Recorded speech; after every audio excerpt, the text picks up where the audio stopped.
Good morning everyone. Today we are going to discuss about blood products and plasma substitutes. So let us first discuss about what is blood. Blood is basically a body fluid in humans and other animals. What is the function of the blood? Basically it delivers necessary substances. What are those necessary substances? Such as nutrients and oxygens to the cell. And also it transports metabolic waste products away from the same cell. In vertebrates, it is composed of blood cell suspended in blood plasma.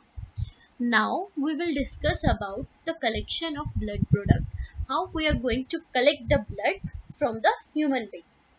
The blood is collected from median cubital vein, which is present in front of the elbow, and we will collect the blood into a sterile container, and the container must contain anticoagulant agent, and at a particular time interval we can take less than 420 ml of blood.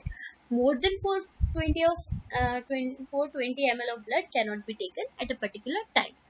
And once we have taken the blood, the container should be sealed and it should be stored on a particular temperature, that is 4 to 6 degrees centigrades. And once the blood is taken, we have to go for the two tests, that is serological test and another one to determine the ABO grouping. What is serological test? These are the, like we can say, these are the tests which are done to identify the particular type of antibody. And in the another one, we are going to determine the blood group, that the the blood is like what is the group of that particular blood, that is A, B, and also the RH factor, that is it negative or positive. Now what is the storage condition? As I told you earlier, blood must be stored at 4 to 6 degree centigrades in a sterile environment. Now we are taking the blood. Now what's the use? Why we are taking the blood? What's the use of that particular blood? In case there is severe loss of blood from the body, like anyone met with an accident and there is severe loss of the blood, so we need to transfuse the blood at that time. During hemorrhage, shock, unclude, uncontrollable diarrhea and vomiting, and in case of severe other diseases as well, like anemia, the like the person is having less amount of blood in his body, etc.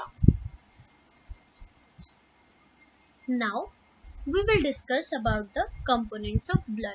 What are the different composition of the blood? Whole blood is basically classified or categorized in two parts, that is plasma and blood cell. Plasma, 55% of the blood consists of plasma, and blood cells are 45%.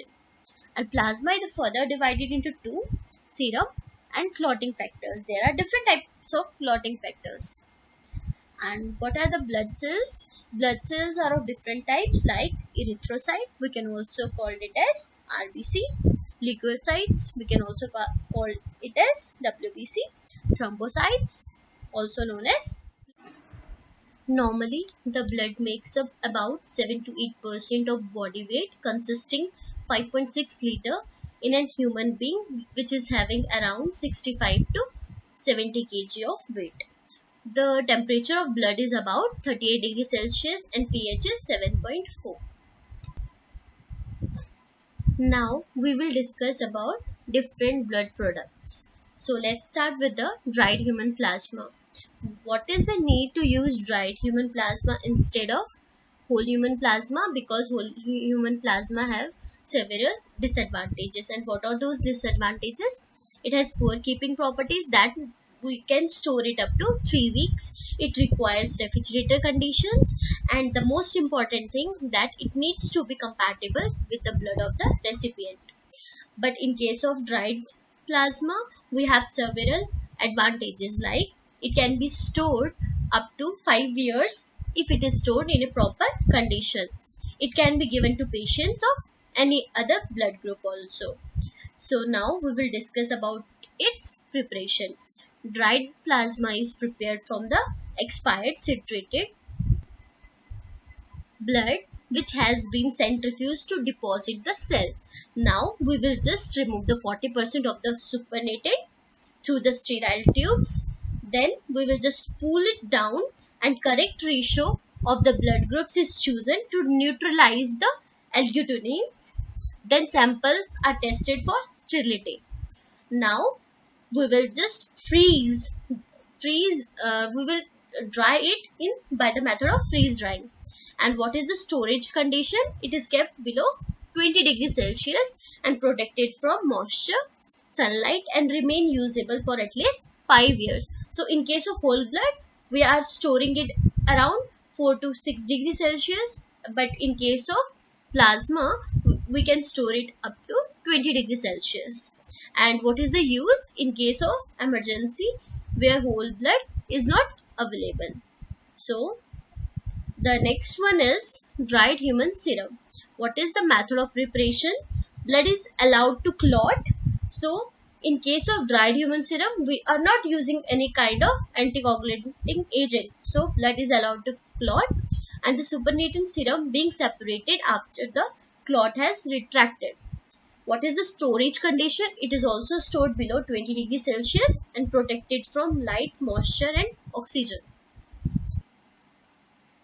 And what is the use of?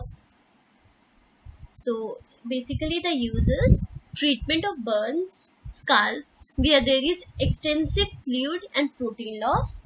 Also it is used in emergency when whole blood is not available. So now the next is human plasma protein fraction.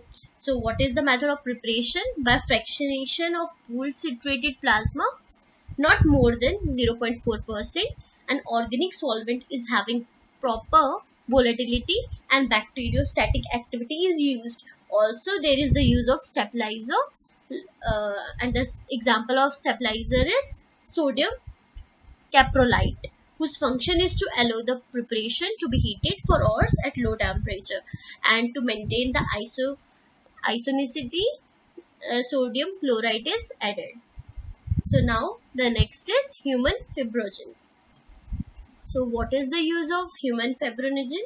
It is used to treat fibrinogen deficiency in coagulation with thrombin to assist adhesion of skin graft. Now the next is human fibrin foam. What is the use of human fibrin foam? It is used as hemostat in surgery by dipping the piece into thrombin and applied to bleeding area. Now the next is human thrombin. In conjugation, what is the use of human thrombin? In conjugation with fibrinogen fibrin, clot is produced which is used in surgery to suture severed nerves and to assist adhesion of skin grafts. Now the next is normal human immunoglobulin injection. Basically, it is used in the treatment of immune thrombocytic proteins and autoimmune hemolytic anemia. And also it is used in prevention of measles, infectious hepatitis, and smallpox, usually given in pregnancy and immediately after birth.